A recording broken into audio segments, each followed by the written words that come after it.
Good morning. I'm Seth Hallen from Pixelogic, also HPA President, and welcome to HPA Tech Retreat 2018. Here we are, terrific new venue, and so far we've already had an amazing week. We had on Monday the second TRX that was all things AI and machine learning. It was organized by HPA board members Craig German and Mark Cholis. Was fantastic. And of course yesterday's super session, which as always was programmed by Jerry and Leon and the program committee. And last night, of course, the opening of the Innovation Zone. Vince Mazza, you rocked it again. Fantastic job. Yes, Vince. I'm very much now looking forward to the main program, which starts in about 10 minutes or as soon as I get honked.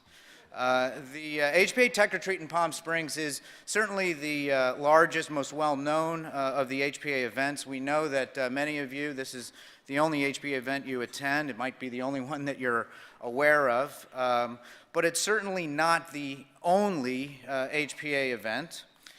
In fact, this event, it's certainly not it's one of several HPA initiatives that we engage in to drive and support community, knowledge exchange, and recognition within our industry. So what I'd like to do is actually give you a few highlights of the HPA, if you don't mind, a little bit of a recap from the past year. First is the HPA Tech Retreat UK. We had the second one that was held in Oxfordshire, England. It was led by Richard Welsh, did an excellent job on the programming. It was very well received by the attendees. Here you can see folks interacting in the Innovation Zone. And in proper English form, you might notice that alcohol took a leading role in the programming.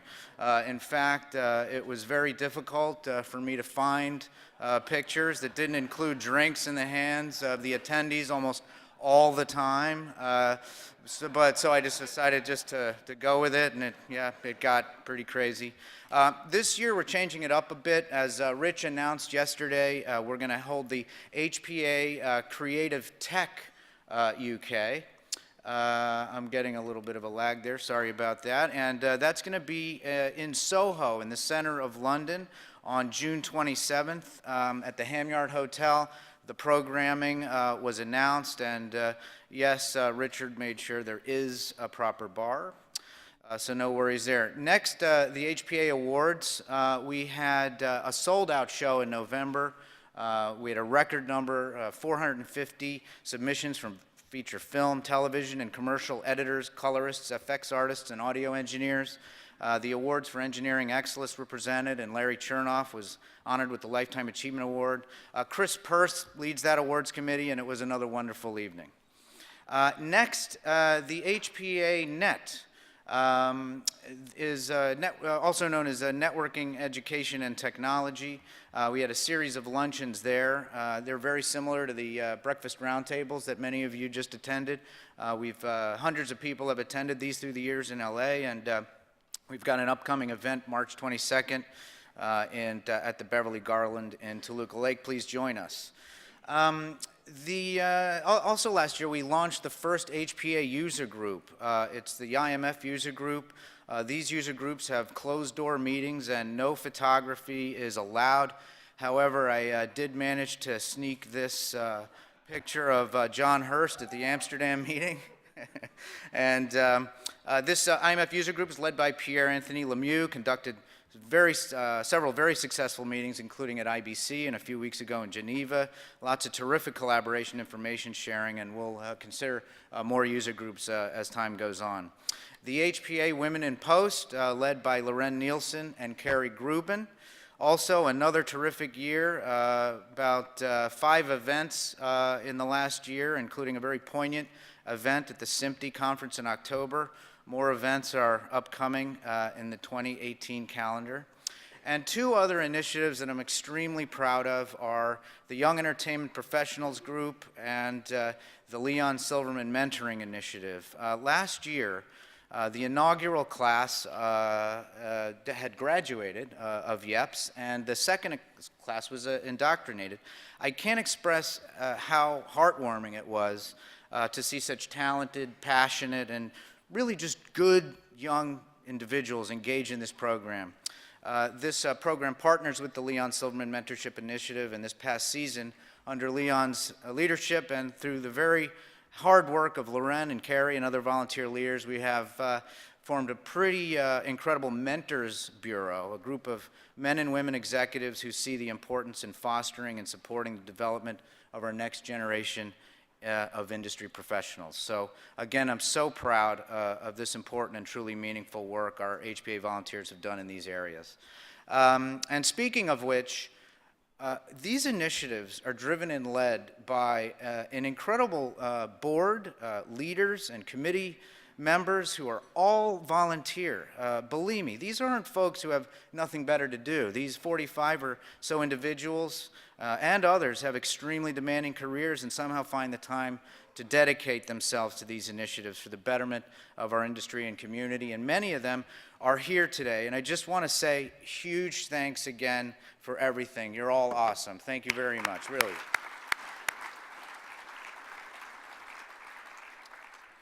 And of course, huge thanks to the great Mark Shubin, wherever he is looming around.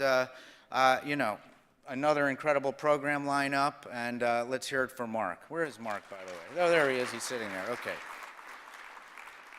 Mark, since I just gave you a compliment, do I get a few extra minutes?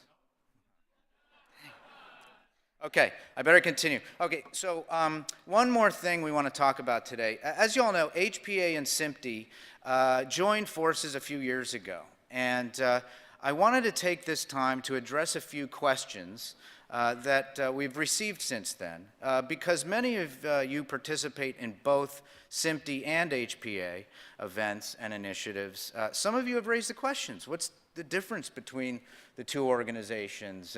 Do I need to be a member of both?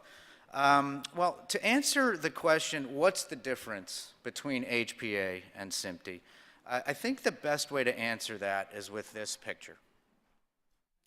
This is me and SMPTE President Matthew Goldman, and I think that about sums it up. Okay.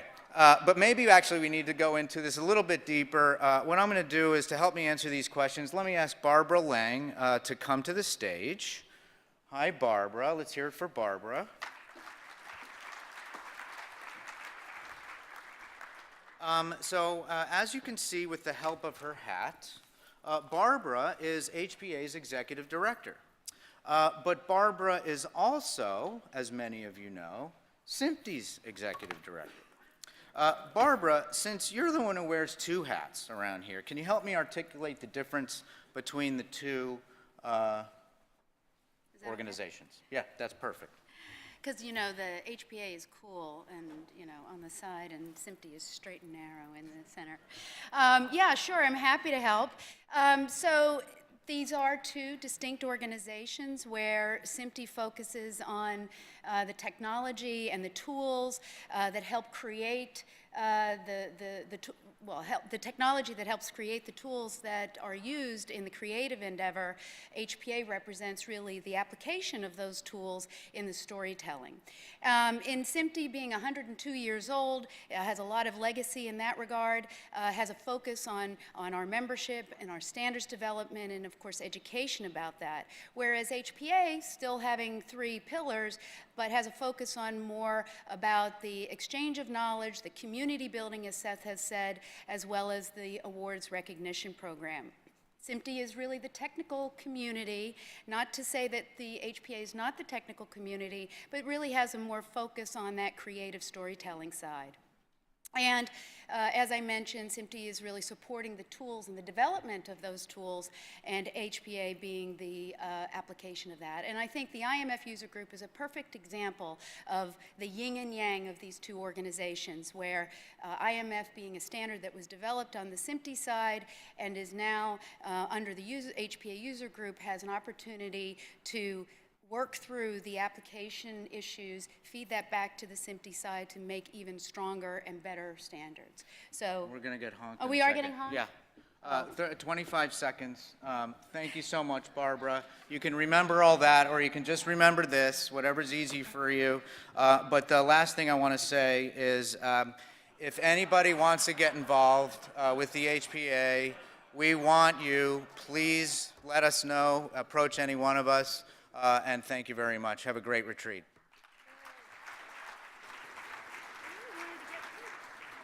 Thanks, Seth. Seth thanked all the important people except for one big category, which is all of you. And thanks to you, we are sold out once again. My slides are going to go fast, but they are online already. They are on the HPA page, which I'll show you, but they're also at that address. Okay, mark your calendars. Next year, same place. Spend Valentine's Day with the technology you love. Submit proposals anytime you want. If you don't hear from me, I probably haven't received your proposal. The basics, the schedule rules. Download the app or check online. Power's in all the rows. Wi-Fi is in the room. It's Marriott Conference. The password is HPA 2018.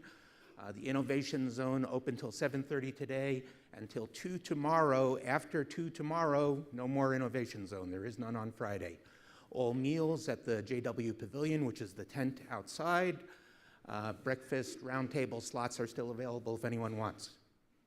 The quizzes, all are eligible except for me. Any research is okay. It is not possible to cheat. Place your entries in the glass bowl on the counter outside near the registration. Make sure you have your name and the quiz number. There is no penalty for wrong answers. Feel free to enter as many times as you want, and you will win a pin. Quiz number 0 is operating at the moment. When was the term artificial intelligence coined, and in what document? We have one winner already for that one, and one that came very close. Quiz number 1, posted this morning. Does ATSC 3.0 offer more, less, or the same data payload compared to ATSC 1.0? Explain. And quiz number 5, this is the tough one. Who first proposed image transmission using CRTs at both ends? We had a very good guess, but it was not the right answer. Speakers, if you want to, please send your presentations to the Dropbox or give them to Max for posting. No recording, please, except for personal use. Be nice, mute your sounds, and if your phone vibrates and you need to take a call, I don't want to hear anything other than, hang on, I have to get out of the room. Please fill out the evaluations on the app. This is to get the presentations. You go to the main Tech Retreat page. It says Tech Retreat Presentations. It asks for a password. The password is TR, capitalized, program 18. And that does not include the TRX. Those of you who registered for the TRX will get information about how to get those presentations. And keep checking, because they keep getting posted, more of them. So, the 2018 Technology Year in Review. Old media. This is the New York Times correspondent on technology, the main New York Times correspondent on technology, and he's basically saying his job is dead. No more text. But Forbes says the New York Times is not failing and has very strong profits and 2.3 million digital subscribers. So digital subscribers, okay, it's moving away from print. Well, how about Wired magazine? Still being issued in print, and the new editor of Wired says, will Wired still be putting out a magazine in a year? Yes, absolutely. Interesting article in the New Yorker. I recommend reading this. It's fascinating why paper jams persist. And it has all kinds of implications, like for the justice system. And this is a free link, at least for the moment. Television and old technology. So here are N-Screen Media's calculations. On the left, first quarter 2015. On the right, first quarter of 2017. And we notice 2 big changes. There are fewer households with no TV on the right. So more people are getting TVs. And there are more households with over-the-air antennas. which sounds boring if you call them over-the-air antennas. If you call it wireless TV, hey, it's exciting.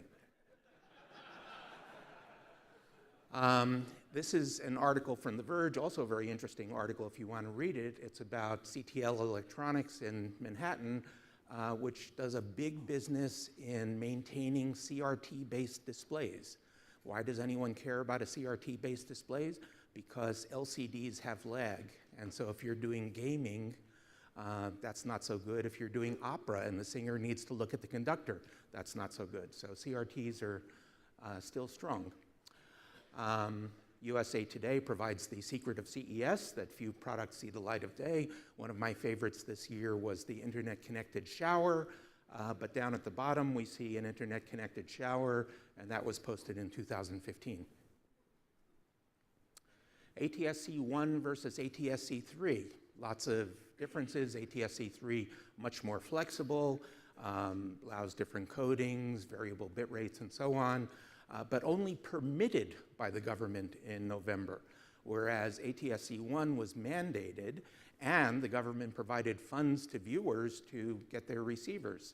And they also provided each broadcaster with another channel for the transition, and reception was mandated. For ATSC3, again, it's permitted, but no extra channel. So to do a transition, you kind of have to make a deal with other broadcasters in your area, and that deal is required to be in place for at least 5 years, and reception is voluntary. Now we can pretty much assume that Korean manufacturers are going to provide it because they're doing the same thing, but not necessarily all manufacturers will. So some interesting stuff maybe for the broadcasters panel today, which has representatives of the two big proponents of different forms of ATSC3, Sinclair and Pearl TV. Wall Street Journal reporting that peak TV continues. We're up to 487 scripted shows in 2017, big increase from last year, which was a big increase from the year before, which was a big increase from the year before. 75% of people in the US have skipped a social event to watch TV.